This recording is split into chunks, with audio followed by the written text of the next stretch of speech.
বেশি তো কিছু প্রিপারেশন করিনি, আর বেশি কিছু ভাগ যা বলার ছিল স্যার অলরেডি বলে দিয়েছে।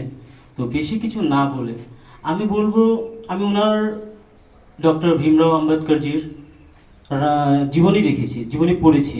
তো তার জীবনী পড়ার পর আমি যেটা বুঝেছি যে সমাজে যখন যখন অন্যায়, অত্যাচার, শোষণ, উৎপীড়ন চরম সীমায় পৌঁছে যায়, তখন আমাদের সমাজের মধ্যেই কোনো না কোনো এক লিডার তারা আগে বেরিয়ে আসে। তো যেমন সপ্তর্ষি স্যার বলেছেন যে ডক্টর ভীমরাও আম্বেদকর স্যারের জন্ম হয়েছিল এমন একটা সোসাইটিতে যেখানে ছোঁয়া অছুত চলতো, অর্থাৎ মানুষকে মানুষ বলে গণ্য করা হতো না। যেখানে ভগবত গীতায় বলা হয়েছে যে মানুষের অন্তরেই স্বয়ং নরনারায়ণের বসবাস, সেখানে মানুষকে মানুষ নগণ বলে তুচ্ছ করে তাকে অপমান করা হতো। সেই সমাজে ডক্টর ভীমরাও আম্বেদকর স্যারের জন্ম হয়। তো তিনি ছোট কাল থেকেই সেই ধরনের অন্যায়, অত্যাচার, শোষণ দেখেছেন। তো একজন ব্যক্তি যে সারা জীবন এই ধরনের অন্যায়, অত্যাচার দেখেছেন, তার মেন্টালিটি কেমন হতে পারে, তার মানসিকতা কেমন হতে পারে, সেখান থেকেই বোঝা যায়। তো বলা হয় যে যখন অন্যায়, অত্যাচার হয় তখনই কোনো একজন ব্যক্তিত্ব, কোনো একজন লিডারের জন্ম হয়। তো তিনি ছিলেন এমন এক লিডার। তিনি ছোটবেলার থেকেই সব কিছু অন্যায়, অত্যাচার দেখেছেন, শোষণ করেছেন, কিন্তু তার জবাব দেওয়ার জন্য তিনি হিংসাকে কখনো গ্রহণ করেননি। তিনি গ্রহণ করেছিলেন শিক্ষাকে। তাই আমরা শিক্ষক সকল সবসময় তোমাদেরকে বলি, যদি কখনো সমাজে আগে বাড়তে হয়, কখনো অন্যায়, অত্যাচারের বিরুদ্ধে আগে এগিয়ে এসে দাঁড়াতে হয়, তখন তাহলে আমাদেরকে শিক্ষার সাহায্য নিতে হয়। তো তিনি একটা উদাহরণ, যিনি প্রমাণ করে দেখেছিলেন যে শিক্ষার বলে তুমি যে কোনো অন্যায়, অত্যাচারকে সমাজ থেকে উখড়ে ফেলে ফেলতে পারো।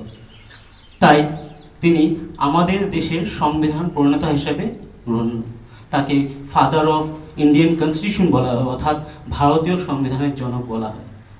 আমি যদি বলি, আমি একটা প্র্যাকটিক্যাল এক্সাম্পল বলছি।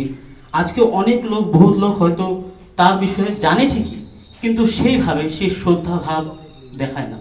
কিন্তু আমাদেরই অসমে আমি দেখেছি, আমাদের অসমে একটা কলোনি আছে, আমার যেখানে বসবাস করি সেখানেই একটা মাদ্রাজি কলোনি আছে।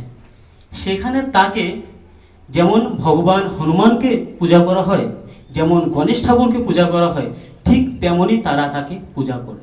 ইভেন রাজস্থানের একটা জায়গার কথা বলছি, যেখানে লোক একজন আরেকজনকে সম্বোধন করার সময় আগে জয় শ্রীকৃষ্ণ বলে না, বলে জয় ভীম। তো সেখান থেকেই বোঝা যায় যে তার সমাজের প্রতি কত অবদান।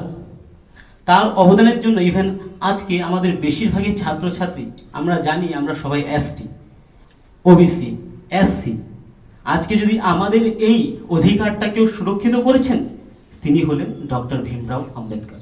কারণ তিনি আমাদের সংবিধানে আর্টিকেল 17 দেখেছিলেন। আর তার জন্যই আজকে যত কাস্ট আছে, ট্রাইব আছে, যারা শোষিত, উৎপীড়িত এক সময় ছিল, তারা আজকে তাদের অধিকার পেয়ে যাচ্ছেন। তো বেশি কিছু না বলতে হয়ে তো আমি কিছু লাইন লিখেছি, এটা হিন্দিতেই, যদি কোথাও ভুল ত্রুটি হয় মাফ করে দেবেন। हे दाता, तुम ही परमात्मा, विधाता ने भेजा आपको हरने दुखियों का दुख और अभिलाषा। जब चला था समाज में छुआछूत, अन्याय और अत्याचारों का गाथा, आपने ही तब समाज को सिखाया लॉ और कानून का भाषा। संविधान रच के आप बन गए संविधान प्रणेता। धन्यवाद। Have a nice day.